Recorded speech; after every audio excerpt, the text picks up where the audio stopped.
welcome back. So we're going to start talking about the 11 top natural painkillers. This information was procured from rawforbeauty.com, and it's very short and very sweet and to the point. So our first one we're going to look at is garlic.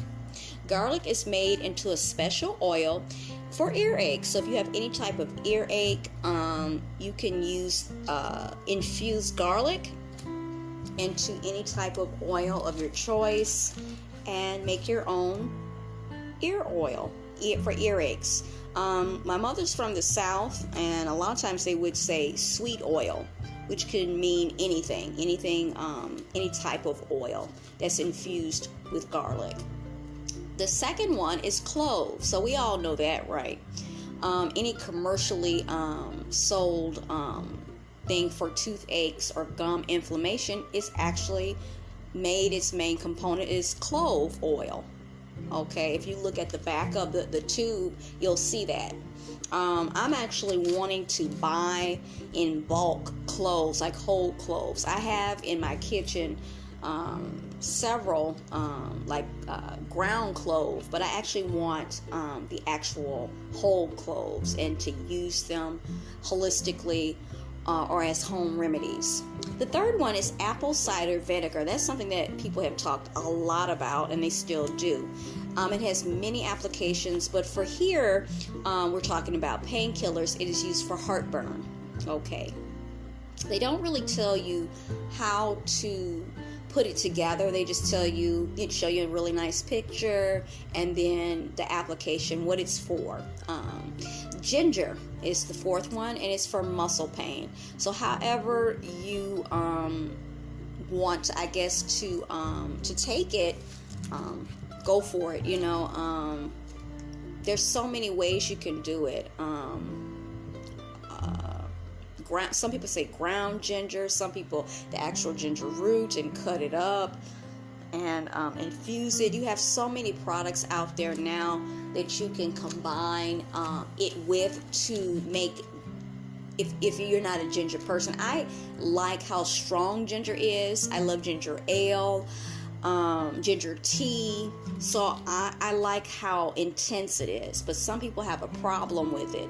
And I've also taken it when I've been for a sore throat or I've been sick. I have a cold or a flu. Okay, so the fifth one is cherries. And in the past, I had a coworker that said sour tart cherries, and sometimes they have many commercial applications of this as well. Supplements, liquid form, all types of different forms that you can, depending on your preference and how you like. I love cherries. I can eat a massive amount of cherries, which will obviously work against any kind of fruit, but it's good for joint pain. And I didn't know this. I knew about the joint pain, but I didn't know about headaches. I'm thinking about, now that I'm reading them, to take each one separately and go a little bit deeper into it so we can learn more about it together if you don't already know. Some of these I am familiar with, but some of them I'm not. Another one that I've heard a lot about recently heavily is turmeric. And this is used for so many things, for weight loss and everything, but bloating, digestion, a lot of other things. But here it says chronic pain.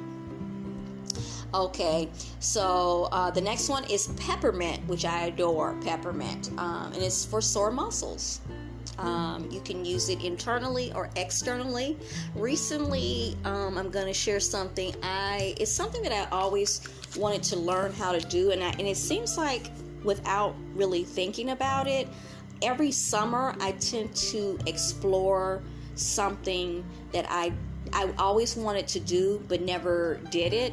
And for this summer, I'm learning how to make soap, homemade soap, using flowers and herbs from, like, a combination from my mother's garden, as well as other things that might be commercially sold, which commercially sold meaning the soap base and the other ingredients that go with it.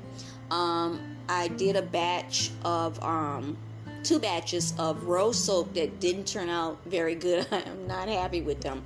But the soap that I did with not peppermint, but just regular mint, leaves embedded in it, fennel, and I believe was it mint, fennel, and another herb I put into it, and it was a clear soap base. I added coconut oil in the solid form because that's something that works really well with my skin. And I mentioned in the winter I bought in bulk from Amazon, and I used that instead of lotions or Vaseline or different types of like baby oil, different kinds of oils. I used just solid coconut oil after I would take a bath, and I really liked the way it made my skin feel. Of course, you can use it for the particular one I got. You can for cooking. It's multi-purpose. Not all of them are for that.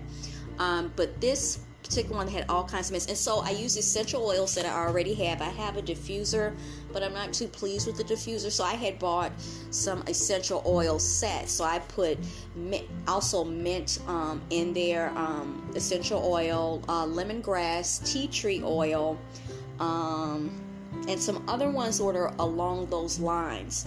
And I tried to give equal parts of each essential oil inside of them, and I love it. Citronella oil as well. Now these oils are for not just for diffusers, but they're also of course if they're diluted, which mean they're okay if you put it inside of a product, meaning your lotions or whatever. You can't put it directly on your skin. Most are not safe for that.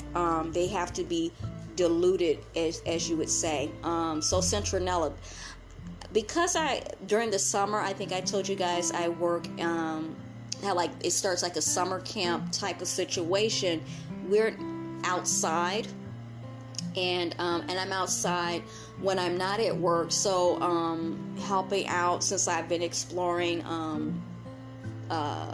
growing herbs and vegetables and fruit, which I think is going pretty well. Miss Mary is teaching me, and I'm trying to, follow along. She can grow anything, but we've been having a lot of rain and a lot of extreme heat and stuff, and what comes along with that are mosquitoes. So having this soap and also making my own like DIY citronella body spray, you dilute it in water. I also spray it around my part of the house, and I spray it on around my body, to repel insects, more so in mosquitoes. All right, so loved it. That soap turned out so good. I love the smell of it, and I'm definitely going to be making it again. And I bought the molds off of Amazon for it was very, very affordable. If you shop around, so to speak, on there, you can find some really good deals. And I've been watching YouTube and finding stuff online on how to make different types of soap for different types of things. And for this, it's what a lot of people say summer soap, because people are outside more, and it's really good for your skin. Okay, so the next one is pineapple. It's excellent for your stomach, bloating, digestion, and if you have any type of gas. The next one is a no-brainer, water. Okay, and they say general injury pain. Also to stay hydrated, okay, because a lot of bad things can happen if you are not fully hydrated. The next one is horseradish, which is something that I do like. I don't eat it as much as I maybe should, I don't know. And it's known for sinus pain, or to clear sinuses, because once you eat some of that, woohoo. And last but not least is blueberries. And they say blueberries are good for your bladder and your urinary tract, and any type of infections you have in your bladder. I didn't know that.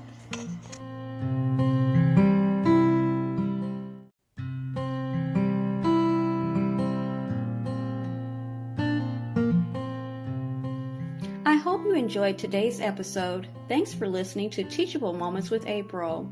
If you did enjoy this episode, I invite you to come right back to check out my podcast and my other episodes. Don't forget to listen, add us to your favorites,